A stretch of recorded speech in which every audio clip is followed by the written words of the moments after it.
Okey, baik. Bismillahirrahmanirrahim. Assalamualaikum warahmatullahi wabarakatuh. InsyaAllah kita mulakan kelas kita pada pagi ini dengan bacaan doa ya. Bismillahirrahmanirrahim. Allahumma aftah alaina hikmatak wa anshur alaina min khazain rahmatika ya arhamar rahimin.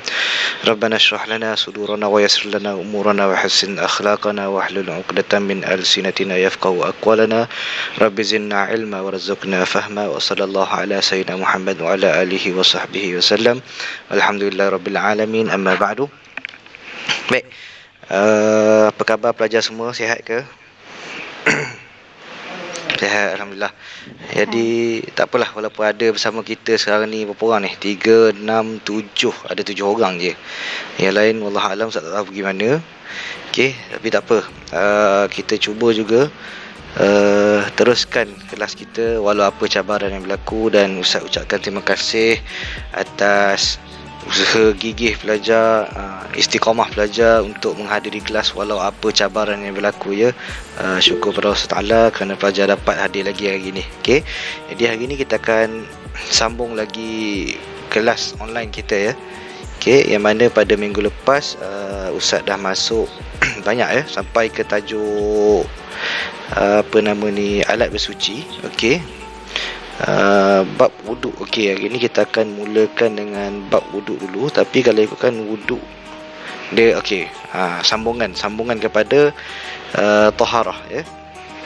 Okey, kalau ikutkan dalam tajuk taharah hari tu, Ustaz dah ceritakan dalam Ustaz ceritakan bab wuduk, betul ke tak? Ada tak Ustaz cerita dalam video? Siapa yang dah tengok video yang Ustaz bagi? Ada tak? Ada. Ustaz ada cerita tak bab wuduk? Tak pasti. Tak ada jawapan. Okey, tak apa. Ustaz rasa Ustaz sentuh, cuma mungkin banyak mungkin sikit. Tak apa, kita masuk dulu pada bab wuduk. Okey, daripada skrin Ustaz, pelajar boleh nampak dengan jelas? Boleh. Okey. Pertama sekali bab wuduk. Okey, perkataan wuduk, sini pelajar pun boleh tengok daripada skrin perkataan wuduk dari segi bahasa ialah elok dan berseri. Itu maksud wuduk. Dalam bahasa Arabnya ejaan dia wudu, waw ba waw hamzah. Wudu. Okey. Waw ba waw hamzah. Okey. Perkataan wuduk dari segi bahasa ialah elok dan berseri. Menurut syarak pula ialah membersihkan anggota wuduk dengan menggunakan air untuk menghilangkan hadas kecil disertakan dengan niat. Okey, kalau bila cerita bab wuduk ni, dia ada kaitan dengan cerita hadas kecil dan juga hadas besar yang Ustaz ceritakan dalam video itu, ada Ustaz cerita. Jadi untuk mensucikan diri daripada hadas kecil, maka kita perlu melaksanakan wuduk. Okey, jelas pelajar? Jelas. Okey. Seterusnya. Okey. Untuk menghilangkan hadas, disertakan dengan air yang digunakan untuk berwuduk ialah air mutlak. Okey. Bagi orang yang ingin menunaikan solat, wajiblah ke atasnya untuk berwuduk terlebih dahulu. Okey, kenapa wajib? Kerana dalam surah Al-Maidah ayat ke-6 diberitahu, a'udzubillahi minasyaitonirrajim, ya ayyuhallazina amanu idza qumtum ilas salati faghsilu wujuhakum wa aydikum ilal marafiq wamsahu biru'usikum wa arjulikum ilal ka'bain. Siapa boleh tengok dekat skrin Ustaz tu? Ustaz ada buat tunjuk sikit. Ya ayyuhallazina amanu, wahai orang-orang yang beriman. Okey, idza qumtum ilas salah, apabila kamu hendak mengerjakan solat, faghsilu wujuhakum, maka basuhlah muka kamu, wa aydikum, dan juga tangan kamu, ilal marafiq, sehingga siku, wamsahu biru'usikum, dan sapulah kepalamu, biru'usikum wa arjulikum, dan basuhlah kaki kamu hingga ilal ka'bain, sehingga pergelangan buku lali kaki kita. Jadi ayat ini menceritakan tentang anggota wajib wuduk ya. Dalam ayat ini diceritakan 4 anggota wajib wuduk. Boleh sebutkan tak apa dia? 4 anggota wajib wuduk yang ada dalam ayat ni. Boleh cuba tak? Muka, tangan, Dah dan cakap. kaki. Betul. Tak apa, betul. Okey, jadi kalau ikut susunan dia, yang pertama sekali famsahu biwujuhikum, ya. Apa dia? Mula-mula hendaklah kamu basuh muka pertama sekali. Ini anggota wajib wuduk yang pertama, ya. Yang kedua, wa aidikum ilal marafiq. Okey, daripada tangan hingga ke mana? Hingga ke siku. Okey, daripada tangan hingga ke siku. Okey, kalau tak boleh tengok daripada skrin Ustaz ini, boleh tengok daripada phone Ustaz yang satu lagi. Boleh tengok daripada situ. Okey. Lepas tu daripada tangan siku, ketiga apa dia? Wamsahu biruusikum. Basuhlah apa dia? Sapulah kepalamu. Jadi kepala ni maksudnya rambut lah. Okey, kalau orang tak ada rambut, kira kepala lah. Okey. Kalau tak ada kepala, dia tak hidup lah tu maksudnya. Okey. Jadi basuh kepala, wa arjulikum ilal ka'bain, dan juga basuh kaki sehingga pergelangan buku apa? Buku lali, buku 5 pula dah, astagfirullahalazim. Okey. Jadi 4 anggota wajib: muka, tangan hingga siku, sapu kepala dan juga sapu kaki. Tapi adakah sekadar sapuan macam tu sahaja? Jawapannya tidak, ya. Wuduk ni mesti datang bersama dengan apa dia? Mesti datang bersama dengan niat. Okey. Ini kerana wuduk adalah ibadat dan niat. Ini kerana wuduk ni adalah ibadat. Ibadat ni memerlukan niat. Okey. Niat ni akan bezakan antara ibadat dan juga adat ataupun ritual. Okey. Ritual ni tidak memerlukan niat. Kalau agama-agama lain dia ada ritual dia. Boleh jadi dia ada niat, boleh jadi tak ada niat. Tapi kita dalam Islam, bila kita sebutnya ibadah, maka ibadah itu mestilah ada niat. Okey. Yang mana sabda Rasulullah sallallahu alaihi wasallam dalam sebuah hadis yang diriwayatkan oleh Al-Bukhari dan Muslim. Innamal a'malu binniyat. Setiap amalan mesti disertai dengan niat.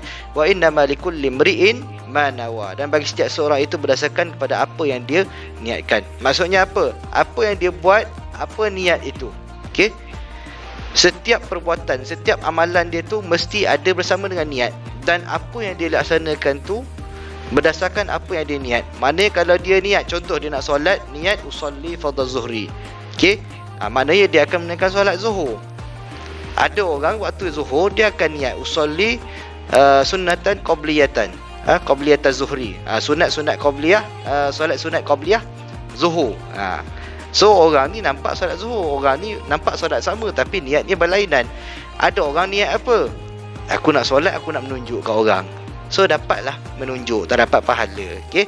Sebab tu Rasulullah kata apa? Wa innamal likulli imri'in ma nawa. Jadi setiap seorang itu niat, perbuatan dia, amalan dia itu berdasarkan pada apa yang dia niat. Okey. Jadi niat kita tu perlu bersesuaian, perlu kena dengan amalan ataupun ibadah yang kita hendak laksanakan. Okey. Jadi ini bermakna suatu ibadah itu tidak akan sah dan tidak akan diambil kira oleh syarak melainkan apabila ia diniatkan, ya. Maknanya ibadah ni perlu diniat. Kalau tak niat, ibadah itu tidak sah. Sebab apa? Kalau dalam rukun pun niat adalah sebahagian daripada rukun. Niat contoh solat. Pertama sekali apa dia? Berdiri tegak. Takbiratul ihram berserta dengan niat. Itu niat rukun solat yang kedua. Okey. Jadi tak ada rukun ataupun tidak lengkap rukun, maka tidak sahlah ibadah tersebut. Sama macam wuduk. Okey, bermula dengan apa? Niat. Okey, diikuti dengan basuh muka, basuh tangan hingga siku, kepala, kaki dan juga tertib. Itu dipanggil sebagai rukun. Dalam rukun itu terkandung niat.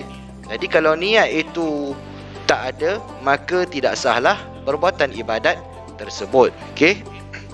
Melainkan, okey, tengok perangkap kedua ni, melainkan apabila ia diniatkan dan seorang mukallaf tidak akan dapat pahala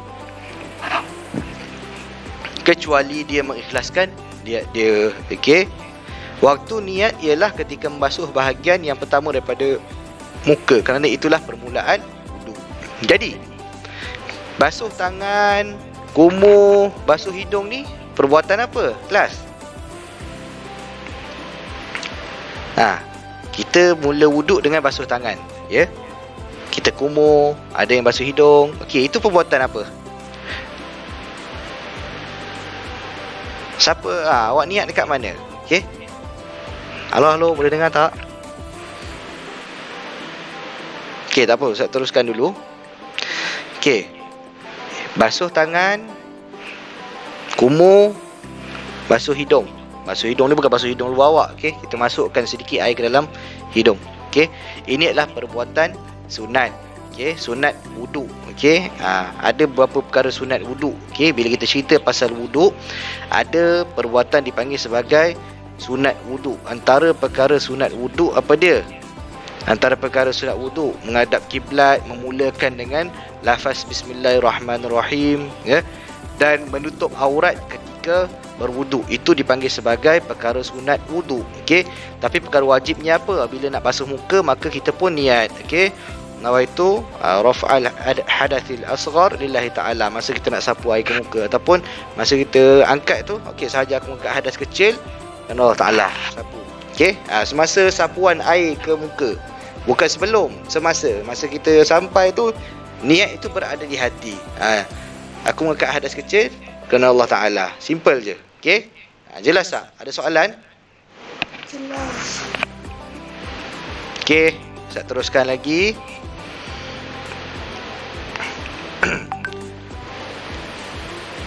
Membasuh seluruh muka kerana firman Allah SWT yang bermaksud, maka basuhlah mukamu. Okey, sempadan muka ialah dari segi memanjang, bermula dari tumbuh rambut. Kalau boleh tengok daripada skrin Ustaz yang satu lagi tu, tak boleh tengok tak apa.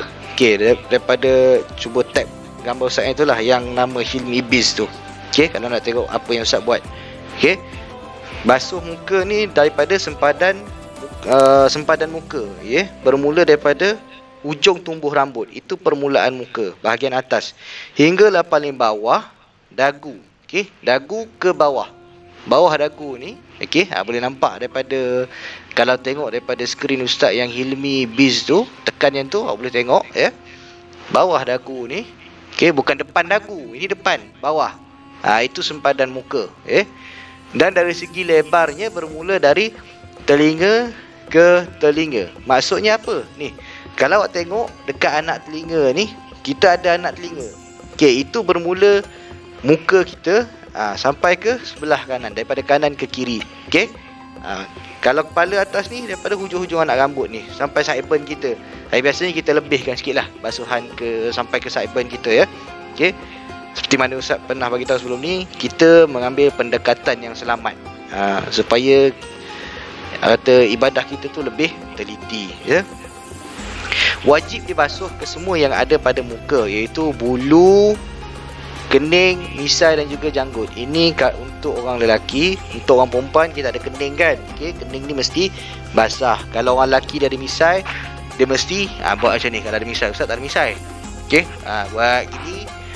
Janggut ni kalau ada, dia kena selat dengan jari. Kena selat elok-elok, ya. Tak ada janggut. Cuba ibaratkanlah Ustaz ada janggut. Ustaz apa tak ada janggut ni, kesian. Bersih suci muka. Tak apalah nak macam mana. Okey, Ustaz pun nak ada janggut. Okey, janggut ni sunnah Nabi. Tapi nak macam mana? Janggut Ustaz adalah 5-6 helai. Okey, simpanlah asal ada sikit. Ya. Okey, kita teruskan lagi. Membasuh kedua tangan. Ini cerita perihal apa ni? Perihal anggota wuduk. Yang pertama tadi apa dia? Yang pertama sekali muka. Okey, yang kedua, yang mana nombor 3 lah. Dekat situ dia buat nombor 3. Okey. Membasuh kedua tangan hingga ke siku. Kerana firman Allah Ta'ala yang bermaksud, dan basuhlah tangan kamu hingga ke siku. Wamsahu biaidikum. Sekejap ayat dia. Mana? Okey, fagsilu wujuhakum diikuti dengan ayat wa aidikum ilal marafiq. Daripada tangan sampai ke siku. Okey. Okey. Siku adalah termasuk di antara anggota yang mesti dibasuh, ya. Siku adalah termasuk anggota yang mesti dibasuh. Dia bergerak ke mana pula dah. Okey. Wajib meratakan basuhan ke semua bulu dan juga kulit. Mana kalau lengan tu berbulu lebat sampai lebih kurang macam teddy bear, tak ada lagi orang macam tu saya rasa. Tapi sekiranya bulu tu lebat, maka mesti diratakan dekat bulu lengan kita juga, ya. Okey. Dan diratakan juga pada kulit. Okey, sekiranya di bawah kuku ni, sebab tu kita nak kena potong kuku kita, ya. Sekiranya di bawah kuku terdapat kotoran ataupun terdapat cincin yang boleh menghalang daripada sampainya air, maka wuduk tersebut tidak sah. Okey. Ini berdasarkan hadis yang diriwayatkan oleh Imam Muslim. Seseorang lelaki telah berwuduk dan meninggalkan satu tempat pada kuku kakinya. Perbuatannya dilihat oleh Rasulullah sallallahu alaihi wasallam, lalu baginda bersabda, "Kembalilah dan perbaiki wuduk kamu." Lalu dia kembali menyempurnakan wuduknya, kemudian dia bersembahyang. Jadi, dalam aspek berwuduk, kita tak boleh tinggalkan kebersihan. Anak-anak ni, kuku kita, ya, kuku tangan, kuku kaki, pastikan pendek. Kenapa? Inilah kebersihan yang orang Islam nak kena jaga. Bila kita, maaf Ustaz cakap, kita basuh berak, okey, takut-takut ada sisa-sisa najis di bawah kuku kita. Jadi basuh, bersihkan betul-betul di bawah kuku. Okey. Sebab apa? Kita takut ada kotoran yang tersisa di bawah kuku. Sebab tu Islam sangat menggalakkan orangnya, orang Muslim ni untuk menjaga kebersihan. Okey. Kuku ni sebahagian daripada kebersihan yang kita kena jaga. Kena potong, bagi pendek, rapikan, jangan panjang. Jangan bagi ada kotoran bawah tersebut. Okey. Tak silap Ustaz, kalau bawah kuku ni ada kuman, nama dia Ebola rasanya. Lebih kurang macam tu lah. Okey, ada sebab kenapa Islam sangat menitik beratkan kebersihan diri. Jadi bila kita nak ratakan wuduk, sekiranya ada kuku, pastikan awak tarik sikit kuku awak, tarik, isi bawah kuku ni, isi jari kita ni, supaya dapat diratakan wuduk ni. Dapat diratakan wuduk, ya. Okey. Ambil betul-betul, pastikan sampai ke hujung siku ni melepasi siku sikit. Okey, melepasi siku sikit, maka sempurnalah basuhan tangan. Dan disunatkan untuk mula anggota kanan dulu dan makruh untuk kita mulakan kiri dulu. Okey, jelas? Okey. Baik. Okey, nombor 4.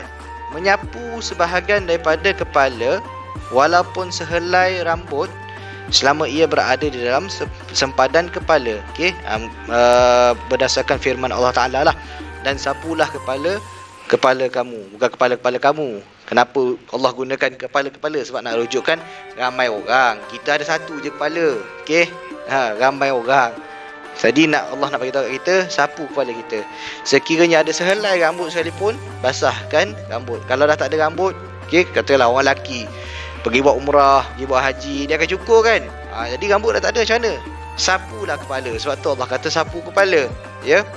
Dan nombor 5, membasuh kedua-dua kaki hingga ke buku lali. Katakanlah ini kaki awak, ya. Kaki, ini buku lali, pergelangan kaki kita tu, ada buku lali. Melepasi buku lali, okey. Janganlah sampai ke betis, tak perlu. Melepasi atas sikit daripada buku lali. Katakanlah ini buku lali awak kan, okey. Ini buku lali, lepas sikit je, atas sikit daripada buku lali, dah cukup. Okey, itu cara kita nak basuh kaki kita. Selatkan antara jari-jari kita tu, jangan lupa. Bila ambil wuduk, jangan main siram je kaki. Sebab celah-celah jari kita ni, takut-takut ada wuduk yang tidak rata. Dekat tumit kita, takut ada air wuduk yang tidak rata. Dan dekat lipatan kaki kita, takut ada air yang tak rata. Dan juga dekat buku lali kita. Okey, ingat, kita baiki cara kita ambil wuduk selepas daripada kelas ini, insya-Allah. Okey. Buku lali ini ialah tulang yang timbul, bonggol, okey, daripada setiap belah kaki yang merupakan pemisah sendi ataupun sendi antara kaki dan juga betis, antara kaki kita dengan juga betis. Okey, Ustaz contohkanlah, Ustaz guna tangan, okey. Takkan nak angkat kaki pula, tak boleh. Kedua buku lali adalah termasuk dalam anggota yang mesti dibasuh. Bukan kaki sahaja, mesti masuk dengan buku lali, ya. Wajib meratakan basuhan kedua-dua kaki dan tidak boleh tertinggal sedikit pun walaupun satu tempat di kuku atau bawah kuku sebagaimana kedua-dua tangan yang telah lalu. Seperti mana kita ratakan air dekat tangan, kuku sampai ke siku, begitulah kita ratakan air dekat kaki. Celahan kuku kita pastikan tiada kotoran, kuku pendek, basuh, rata daripada buku lali sampai ke hujung kaki kita, ya. Kuku pastikan kosong, tak ada apa, tak ada sampah, air lalu di bawah kuku. Ingat bawah kuku ni banyak benda orang terlepas pandang. Sebab itu kita perlu kuku ni sentiasa rapi, pendek. Ya, janganlah simpan kuku panjang. Kotoran ada, kuman pun ada kat bawah tu. Okey. Kita sebagai orang Islam jaga kebersihan diri kita. Ya, kita ni menjadi contoh kepada orang bukan Islam. Itu yang sepatutnya. Orang bukan Islam dia akan tengok kita. Orang dia tak nampak kitab Quran, dia tak tengok. Okey, dia akan tengok diri kita. Jadi kita cubalah perbaiki diri kita. Ya, diri kita ni tak sempurna, ustaz pun tak sempurna, ya. Tapi kita cuba untuk menjadi role model, contoh teladan kepada kawan-kawan kita yang bukan Islam, supaya apa yang dia tengok, oh macam ni lah Islam. Okey, jangan sampai orang yang bukan Islam salah faham berkenaan Islam disebabkan oleh kita. Kita sebagai orang Islam, tanggungjawab kita besar, ya. Sama-sama kita perbaiki diri kita, sama-sama ustaz pun perbaiki diri ustaz sendiri, ya. Okey. Seterusnya, tertib dalam melakukan rukun yang telah disebut. Okey, ini berdasarkan ayat yang menyebut bahawa tentang fardu wuduk secara tertib dan juga perbuatan Rasulullah. Baginda tidak berwuduk melainkan secara tertib sebagaimana susunan yang disebut oleh Al-Quran. Jadi, kita cuba buat kesimpulan berkenaan rukun wuduk. Okey, yang pertama sekali apa dia rukun wuduk? Ernie ada Ernie Nabila. Ernie Nabila ada bersama Ustaz? Afia, apa dia? Aflifah. Ada siapa-siapa yang bersama Ustaz? Fazana ada? Ada Ustaz. Ada. Okey. Apa yang Ustaz terangkan tadi adalah rukun. Yang pertama sekali apa dia? Rukun wuduk tadi. Ini apa dia rukun wuduk yang pertama? Ustaz duk pompam tadi, bebe panjang, apa dia? Kena tahu. Tahu tak? Ingat Ustaz. Niat. Okey, terima kasih Fazana. Nombor 1 niat, ya, Ernie. Dapat Ernie? Bukan Ernie seorang lah, yang lain pun sama juga. Okey, Sarah. Siapa? Binti Zaidi. Kita tinggal berapa orang ni? Ada 4 orang. Sedihnya ustaz kelas 4 orang. Okey. So, yang pertama sekali niat. Okey, niat. Yang kedua, selepas niat kita nak kena buat apa?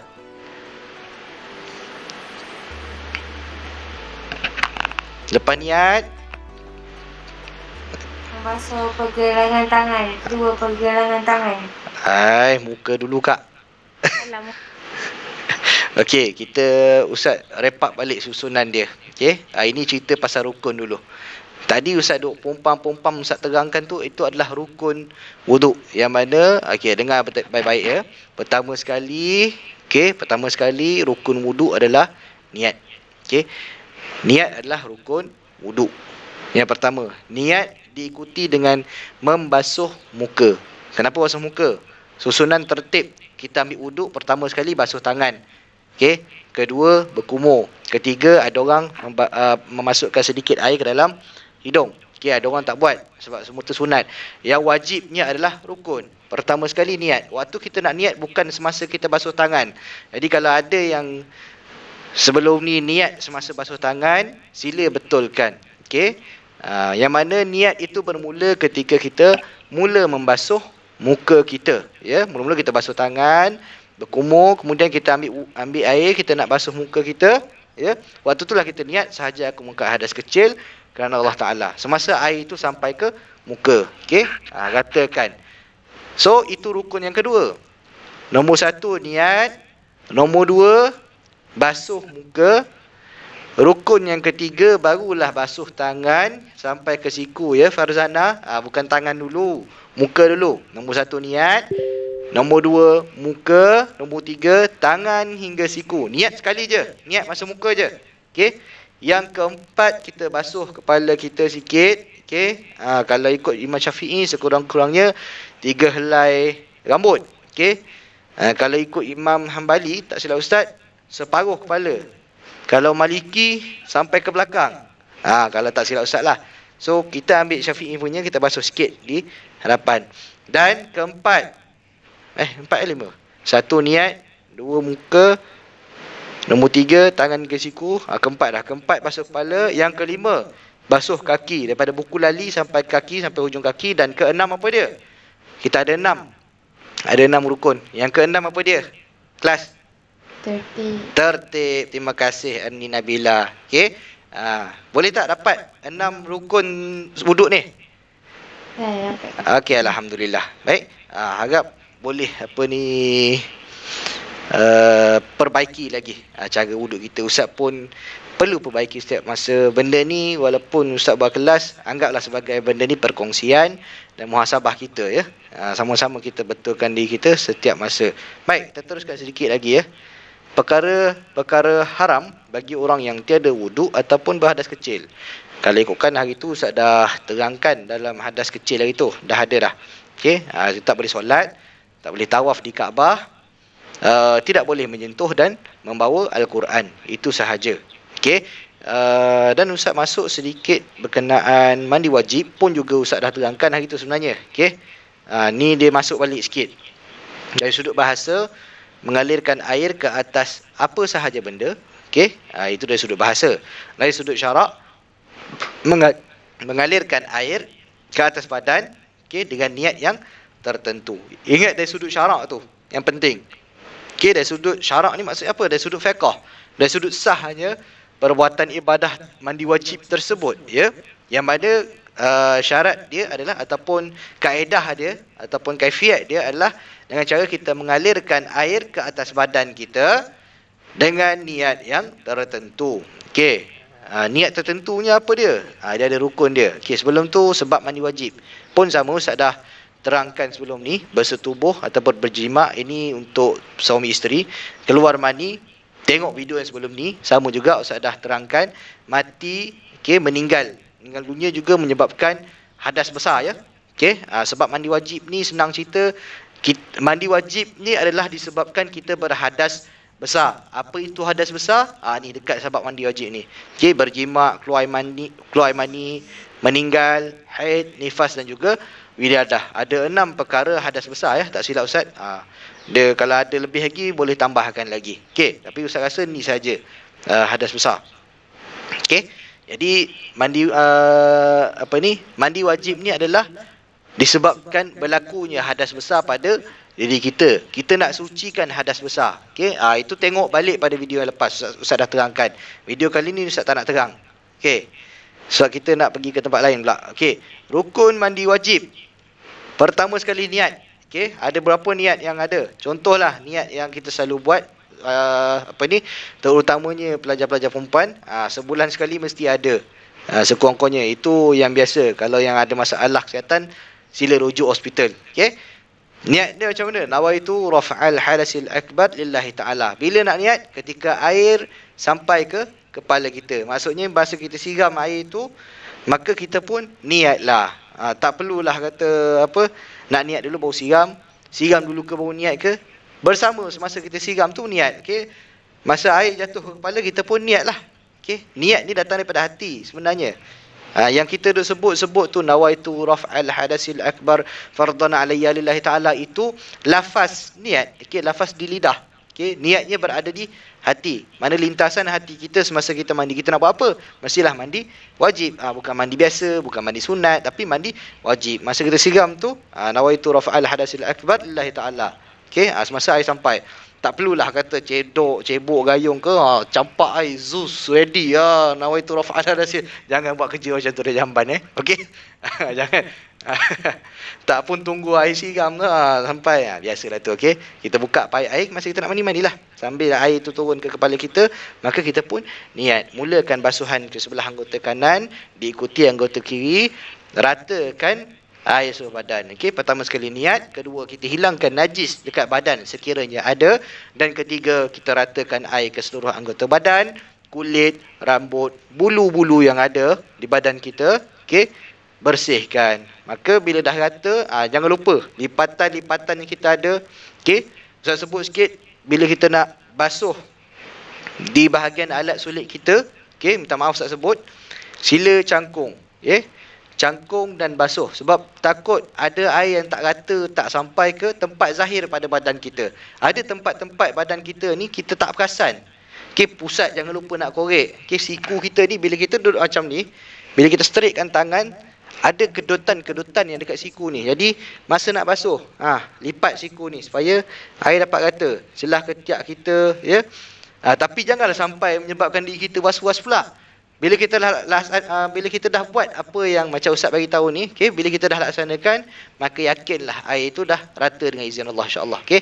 Ratakan dekat badan kita, dekat pusat, dekat pinggang kita, ya. Kalau ada lebihan-lebihan lemak, selak sikit lemak tu, basuh. Okey, macam Ustaz ni banyak lemak juga, okey, selak lemak sikit, basuh. Jangan lupa bawah lipatan lemak yang ada tu. Lemak-lemak ni banyak sangat ternak masa PDPR kan. Tak keluar rumah apa semua, okey. Bahagian alat sulit kita dekat bawah ni, bahagian kubul dan juga dubur, okey. Bahagian kemaluan kita, cangkung dan basuh, okey. Jangan mandi sambil berdiri saja, cangkung, ratakan air ke bahagian alat sulit kita, ya. Itu kaedah dia. Dan ratakan seperti wuduk tadi, di lutut kita, lipatan belakang lutut, okey, di tumit kaki, celahan kaki kita, selat air, selat jari kita, okey, celahkan jari. Itu kaedah kita nak ratakan air, okey. Perkara haram ketika hadas besar. Perkara haram. Okey, kemudian bab solat. Okey, last. Perkara haram ketika hadas besar pun juga sebenarnya Ustaz dah sebut semasa video yang lepas, ya. Okey. Tak boleh solat, tawaf tak boleh, sentuh Quran tak boleh, baca Quran tak boleh, iktikaf di masjid ataupun masuk ke masjid pun juga tidak boleh. Ini adalah perkara-perkara yang dilarang ketika solat, ya. Okey, jelas setakat itu pelajar? Ada soalan? Tak ada. Tak ada, ya? Jelas, Ustaz. Ya. Ada soalan? Tak ada, Tak ada. Tak ada, okey. Okey, alhamdulillah. Okey. Jadi sampai saja dulu. Terima kasih kerana hadir kelas Ustaz. Dan apa yang kita belajar ini kita cuba amalkanlah, okey. Kita perbaiki apa yang kita selalu buat. Sekiranya ada kesilapan, sekiranya dah orang kata bersesuaian dengan apa yang Ustaz bagi tahu tu, teruskan apa yang kita buat, kekalkan dan sampaikan kepada orang lain, okey. Rasulullah SAW kata apa? Balighu anni walau ayah, sampaikan daripada aku, okey, daripada apa yang Rasulullah bagi tahu ni, walau ayah, walaupun satu ayat saja. Ini Rasulullah pesan pada kita. Ini kaedah dakwah, ya. Okey, kita sampaikan dekat siapa, dekat adik-adik kita, dekat kawan kita, dekat mak ayah kita, ya. Kalau kita tahu kesilapan, tegur, walaupun sedikit pun kita perlu tegur, okey. Jadi sampai itu saja kelas kita pada hari ini. Apa yang baik itu daripada Allah Subhanahu taala, apa yang buruk, apa yang kurang itu, apa yang berseluruh semua tu, okey, itu hanyalah daripada kelemahan dan kekurangan diri Ustaz sendiri. Ya, akhir kata bila taufik wa hidayah, okey, kita akhiri kelas kita dengan tasbih kafarah dan surah Al-Asr. Bismillahirrahmanirrahim. Subhanakallahumma bihamdika asyhadu an la ilaha illa anta astaghfiruka wa atubu ilaik. Bismillahirrahmanirrahim. Wal 'asri innal insana lafi khusr illa allazina amanu wa 'amilus solihat wa tawassaw bil haqq wa tawassaw bis sabr. Sadaqallahul azim. Okey, pada pelajar yang hadir, Ustaz minta jangan lupa isi kehadiran online dan juga masukkan nama awak dalam grup, ya. Okey, itu saja. Jadi sekian daripada Ustaz. Sekian, terima kasih. Okey. Terima kasih, Ustaz. Sama. Terima kasih, Ustaz. Sama.